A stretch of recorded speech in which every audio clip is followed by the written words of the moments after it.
Diamonds see fundamental for success number 18, assume positive intent.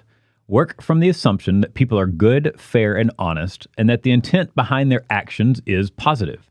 Set aside your own ideas, judgments, and preconceived notions about their thinking and intent. Give people the benefit of the doubt. So thank you, Brenda, for joining me for a few minutes to discuss this fundamental and share some of your wisdom and lessons learned around this principle of assuming positive intent.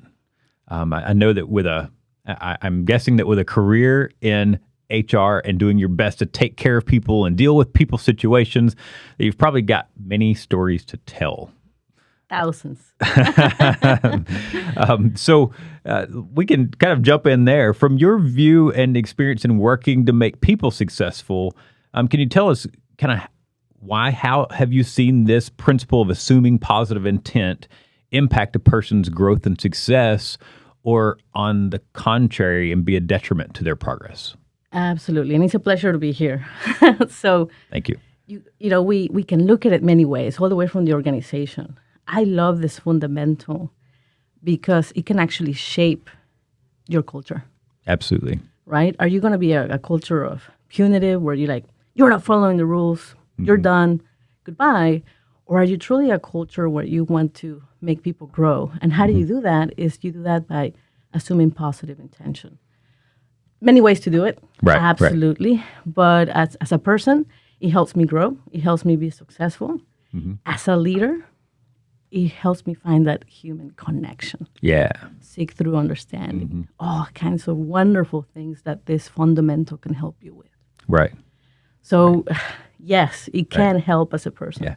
Something that we all got to live through, work through, and continue to be with. Absolutely. I love that thinking. It's almost a gateway to so many of the other fundamentals, so many of the other kind of progressive behaviors. This one is almost a gateway or a roadblock. It's kind of how I think this one is either a gateway to options and opportunity for progress, or it's a roadblock if we don't, right? So in my 20 plus years in business, I have very rarely encountered a person with straight up bad intent that actually had negative intent.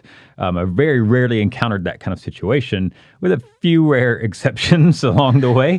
But the vast majority of the time, there are other forces at play. It seems like there are other forces at play that cause some friction or pain point or some point of division that is confused with negative intent. So what types of, call it, other forces or circumstances can cause us to assume negative intent when there's really no negative intent at all? So many things. So I can start, let's go ahead and start with ourselves and being grateful, right? Another part, we go back to the culture of the company. If the culture, it's about fueling the growth and success of our team members, the community, then that is a question that brings me there. Right. Now, your question is about 20 years and how, the things here and there that you find, absolutely right. Now, it's about the stories in our head, and I'll tell you what it is. So, for example, you spoke about 20 years of experience. I want you to think about you and your wife, and you bring her flowers every single day, and you tell her she's absolutely beautiful every single day. Yesterday, you have a horrible day. You don't bring flowers, and you tell her she's kind of gaining weight. No, I don't. I don't. Let's say that happens. Okay. Which day is she going to remember? Is she going to remember the last 20 years where you brought flowers every single day? Or is she going to bring that day where you said, things are not working, honey? Yeah. So, unfortunately, the negative charge that we receive in life sometimes is what drives us. So that story is in our head. Yeah. And if we have, for example, one bad leader in our life, somebody that shaped us, then the next person that comes into your life, you may just put in that gateway. Instead of being a gateway, you put in that door and you shut it. Yeah. And you lose that trust. Yeah. Another thing is our biases. We have them. You do, I do. For sure. Anybody listen to us absolutely has them. And by the way, it's nobody's fault. Right. It's a part of human nature, right? Correct. Yeah. I mean, if we see a tiger running towards us, we don't want to hug it. Right. That's a bias. That's right. We don't know the tiger. That's right. So we have to understand our biases. We have to understand our stories. And we also have to understand our trust, commitment, and gratefulness. Yeah. Yeah. Absolutely. So how do we go about actually practicing this fundamental and setting aside our own ideas, judgments? You mentioned like these past negative experiences that can, if we're not really careful, our minds can somehow project them onto current situations, even if they're completely irrelevant. Our minds can use those past negative experiences to fill in the gaps and create our own stories of intent or whatever. So it's challenging, as we just said, to go almost against human nature, not let our minds go there. So do you have any advice, suggestions, tips, ideas for how do we go about actually practicing this assuming positive intent by setting aside our own ideas, judgments, preconceived notions? Many different ways. We start with the negativity of that story that Right. we shut the door and we said, absolutely not. I cannot trust. I had a bad experience and I'm done. We had to open the doors to ourselves. And how do we do that? Is providing trust, right? Giving it out. Right. Do it. Get over it. Move on. Yeah. Another fundamental, right? Right, for sure. Working on my biases. And what does that mean is having that self-awareness. Self-awareness, yeah. Self-awareness comes in the moment. In that moment, when I'm like, okay, that person's taller than me, doesn't really understand my story. And if you listen to yourself, you say, wait a minute, hold on one second. Right. I mentioned gratefulness a couple of times already, and I want to say why. I have had a lot of opportunities in my life, and I'm blessed for it. And it comes from when I hear feedback from my leader. First of all, it's not easy. It hurts my heart. My heart goes, Yeah.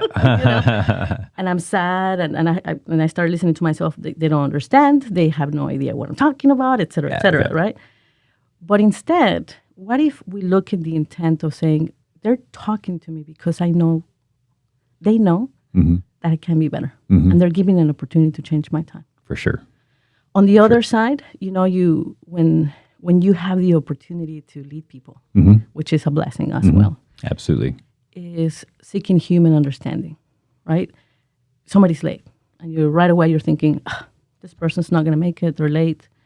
But if I sit down and I just listen and say, hey, what's going on? Tell me, what can I do to help you? You start seeing that human connection. You begin seeing what you have in common, and you start changing your biases. That's right.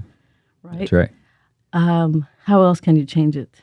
You change it, again, by having a positive energy, having a positive intent, and say, yes, I can be better. Yeah. Or if somebody is telling me I cannot do it, I turn around, I said, let me show you that I can. Yeah.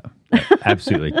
Absolutely. So we have to start out with that intentional positive mindset. Yes. Or absolutely. assuming positive intent is hopeless, right? It's impossible if we don't start out with that positive mindset and self-awareness. I love that you brought out that point and how critical that is, being self-aware of our biases, self-aware of our own thinking before we get carried away.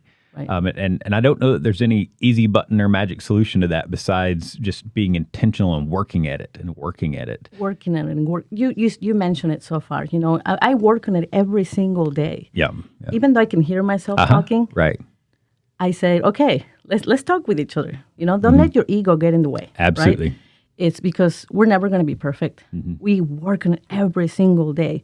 I don't let what negative turn negative everything else in my life. Right. Right? I'm grateful. Okay, number 2. Number 3 is, okay, what stories am I having in my head and what questions am I asking that seek human connection? Yeah. Am I getting the whole story? Am I? What is their perception of all of this? Right? What can I do to change it? And it comes from humility too. Absolutely. Because if you're willing to change your mind on somebody's mindset, it changes the whole story. Absolutely. And you might even learn something on the way. You definitely will learn something. Definitely. I love that. The whole story, because that's just it. There's always more to the story than it first appears. And so when we encounter this beginning of negative thinking, or when we realize that our mind is starting to put together a story of negative intent, I think we have to go straight to the person or the situation And again, some other fundamentals can come into play here. Speak straight, seek thorough understanding, Call the meeting. call the meeting. Check your ego at the door. Do these things so that you can gain the rest of the story and understand one another.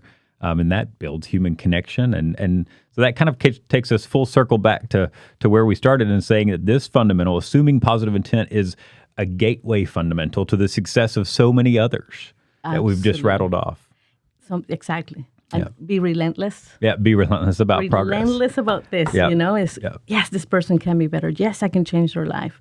And they can change mine by opening that mind and that door. Yeah. Don't let yourself close the door where you think somebody's out to get you. Absolutely not. Mm-hmm. Be in a place where you open the door, open that trust, and at the same time call the meeting, have the guts. Mm-hmm. Yeah, because it takes a long time. Sure does. Like all the stories in my head. Yeah. It's okay to cry. Yeah. It's okay to be upset. And know that when you seek positive intent, it's absolutely normal that my first thoughts are absolutely negative. Yeah, yeah. I admire how you just said, in 20 years, I found a little people here and here. Mm-hmm. And I, in my mind right away, I'm like, well, I met more than little people here. Yeah. Yeah. And then again, I let my bad thoughts take me for just a second. And I thought, you know what? You're right. It's because we focus on the dark spot on the big, beautiful wall. That's right. Right? That's right. That's normal. Yeah. And when the moment you notice that's normal, that's okay. Now it's for me to work on it every single day because I am absolutely never will be perfect. Yep. I will always have biases. Absolutely. We can go an hours and hours on different of examples. We could. Yeah, we could. So thank you so much for sharing some of your perspective, wisdom on this fundamental, how you've seen it impact growth and success, and your tips on self-awareness and being intentional and working at it. So for anyone out there that is working to fuel the growth and success of your team members, customers, community, for anyone out there that's working to fuel growth and success, remember, assuming positive intent is your gateway to doing so effectively and successfully. Absolutely. Don't let the door be closed by assuming negative intent. Open the door, open the gate wide open with positive intent.